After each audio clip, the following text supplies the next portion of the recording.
Hello everyone, welcome to drama one. Part 14 की शुरुआत में हम देखते हैं कि थोड़े दिनों के बाद जिशुआंग आता है। वो कहता है कि मैं राजा से बात करने के लिए आया था, क्या तुम्हें नहीं जानना कि मैंने क्या बात की? तो बूमेंग कहती है कि नहीं, कोर्ट के मामले जानने की मुझे इजाज़त नहीं है। तो जिशुआंग कहता है कि नहीं, यह पर्सनल मैटर था, मैं शादी करने के लिए जा रहा हूँ। ये सुनकर बूमेंग को एक बहुत ही बड़ा झटका लगता है। जिशुआंग कहता है कि क्यों, तुम्हारे हिसाब से मैं शादी नहीं कर सकता? मैं क्या अपने लिए वाइफ नहीं ला सकता? बूमेंग कहती है कि मैंने ऐसा तो नहीं कहा। दूर से इन लोगों को वेनलाओ देख रहा था, वो बहुत ही ज़्यादा जल रहा था, उसे ये और ज़्यादा देखा नहीं चाहता, तो वो गुस्से के कारण वहाँ से चला जाता है। बूमेंग कहती है कि वाइफ एक बड़ी जिम्मेदारी होती है और ज़िंदगी का एक बहुत ही बड़ा फैसला होता है, तो तुम कुछ जल्दी ही नहीं कर रहे। जिशुआंग कहता है कि तुम भी राजमहल से जाना चाहती थी, पर अब तुमने जल्दी ही फैसला बदल दिया कि तुम यहीं पर ही रहना चाहती हो, तो ये भी कुछ ज़्यादा जल्दी ही नहीं हो गया? बूमेंग कहती है कि वो क्या है ना कि ऐसा कुछ हुआ है जिस वजह से मैं यहाँ रुकना चाहती हूँ। जिशुआंग कहता है कि मैं जा रहा हूँ और मैं तुम्हारी खुशियों की दुआ करता हूँ। बूमेंग कहती है कि मैं भी। फिर सैड होकर बूमेंग वापस आ जाती है। यान उसे उदासी का कारण पूछती है, तो बूमेंग उसे इनविटेशन कार्ड दिखाकर कहती है कि ये वजह है। यान कहती है कि हे भगवान, तुम्हारा पहला प्यार शादी करने के लिए जा रहा है। इसका मतलब तो यही होता है कि वो तुम्हें सच में भूल गया है। पर ज़रा देखो, उसने तुम्हारा नाम बोल्ड अक्षरों में लिखा है, यानी कि वो चाहता है कि तुम जेलसी फील करो। वो ये देखना चाहता है कि तुम उसकी कितनी ज़्यादा परवाह करती हो। बाद में सभी लोगों को ये बात पता लग जाती है। ये चारों ही बातें कर रही थी। कोई पूछता है कि बूमेंग, तुम्हारे लिए पहले प्यार का मतलब क्या है? वेनलाओ वहाँ पर आ रहा था। वो गार्ड्स को चुप रहने को कहता है कि चुप रहना, मैं उन्हें सरप्राइज देना चाहता हूँ। बूमेंग कहती है कि मेरे लिए मेरा पहला प्यार जिशुआंग। तभी ही वहाँ पर वेनलाओ आ जाता है। वो उसकी बात को सुन लेता है। बूमेंग ये देखकर जल्दी से इनविटेशन कार्ड को छुपा देती है एंड उसे ग्रेट करती है। वेनलाओ कहता है कि तुम लोग क्या सीक्रेट बातें कर रहे थे? तो चू उसे बताने के लिए जाने वाली थी, पर बूमेंग उसे चुप कराकर फ्लावर की बातें करने लगती है। ये जानकर वेनलाओ को बहुत ही ज़्यादा बुरा लगता है। वो वहाँ से जाने लगता है। ये लोग उस इनविटेशन कार्ड को छुपाने की ट्राई करते हैं, पर गलती से वो वेनलाओ के ऊपर ही गिर जाता है, मतलब उसे लग जाता है। वेनलाओ उसे खोलकर देखने वाला था, पर बूमेंग आती है।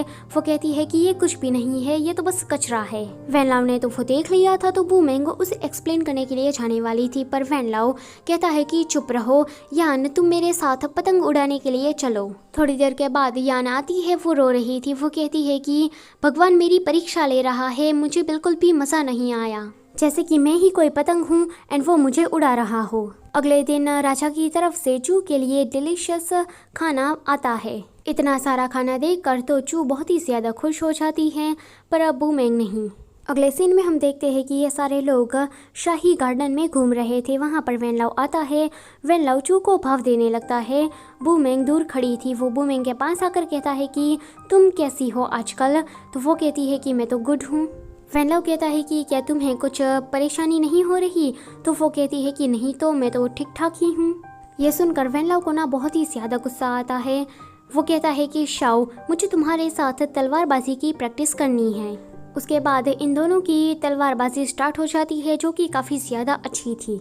बूमेंग बाकी लड़कियों के साथ वेनलाओ को चीयर अप कर रही थी। वेनलाओ भी ये देखता है। उसे ना बहुत ही ज़्यादा गुस्सा आता है, क्योंकि उसे लग रहा था कि बूमेंग इससे तो जलन महसूस करेगी, पर ऐसा कुछ नहीं होता।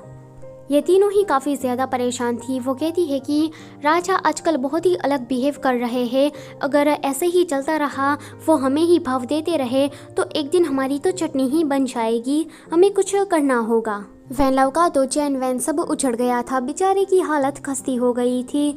बूमेंग इंपीरियल डॉक्टर के पास आकर उसे पूछती है कि महाराज को क्या कुछ हुआ है? वो कहता है कि बिल्कुल भी नहीं।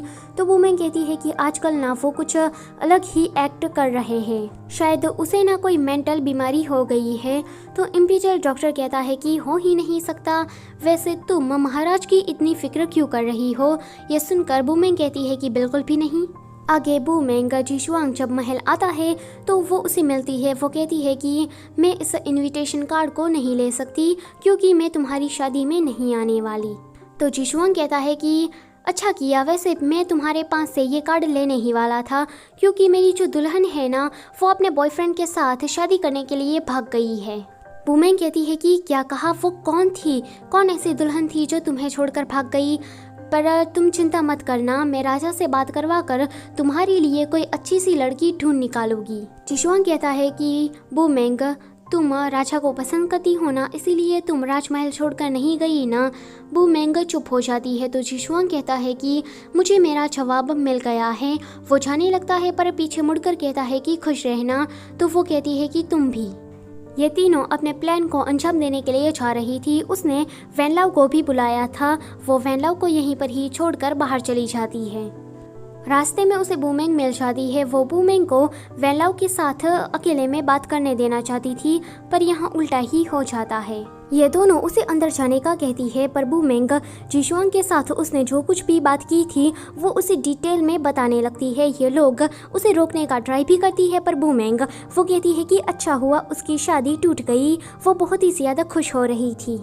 जो वहाँ आती है वो वैनलाव को देखकर बूमेंग से कहती है कि ज़रा ये खा लो, पर वो कहती है कि नहीं खाना, पहले पूरी बात तो सुन लो। मैंने जिशुआंग से कहा कि अगर तुम्हें कोई अच्छी लड़की ढूंढनी है तो मैं महाराज से तुम्हारे लिए बात कराऊंगी, पर मुझे ऐसा लगता है कि वैनलाव वो ना नैरो माइंडेड है। अगर मैं उससे इसके बारे में बात करती हूँ तो वो समझेगा कि मेरा चक्कर अभी भी जिशुआंग के साथ चल रहा है, वो मुझे गलत समझ लेगा। यान कहती है कि बहन अब अपना मुंह बंद भी करो। बूमेंग अपने साथ स्कार्फ लाई थी, वो अपनी फ्रेंड्स को बांट रही थी। वैनलाव का सब्र अब टूट जाता है, वो वहाँ पर गुस्से से आता है। बूमेंग तो उसे देखकर डर जाती है, पर वैनलाव वो कहता है कि हाँ आजकल ठंड बहुत ही बढ़ रही है तो तुम्हें थोड़े गर्म कपड़े पहनने चाहिए। उसके जाने के बाद यान कहती है कि हमने तुम्हें एक चांस दिया था पर तुमने तो सब कुछ बिगाड़ दिया। आगे बूमेंग वैनलाव के पास उसे सॉरी कहने के लिए जाती है। वो कहती है कि माफ़ करना, मुझे आपके बारे में ऐसा नहीं कहना चाहिए था। वैनलाव कहता है कि आजकल मैं इतना बदला बदला सा रहने लगा हूँ, तो क्या तुम कुछ भी समझ नहीं पा रही? मैं तुमसे प्यार करने लगा हूँ, और हाँ मैं जेलस था क्योंकि तुम जिशुआंग के साथ कुछ ज़्यादा ही घुल मिल गई थी। और ये ना मेरा पहली बार है, मैं पहली बार तुम्हारे साथ कोस्ट मार्केट पर डेट पर गया, तारे देखे, एक वेकेशन जैसा था वो दिन मेरे लिए, और मेरे लिए पहली और आखिरी सिर्फ तुम ही होगी। इतना कहते ही वो उसे किस कर लेता है। एंड ये वाला एपिसोड भी यहीं पर ही ख़त्म होता है। Don't forget to like, share and subscribe. Thank you for watching.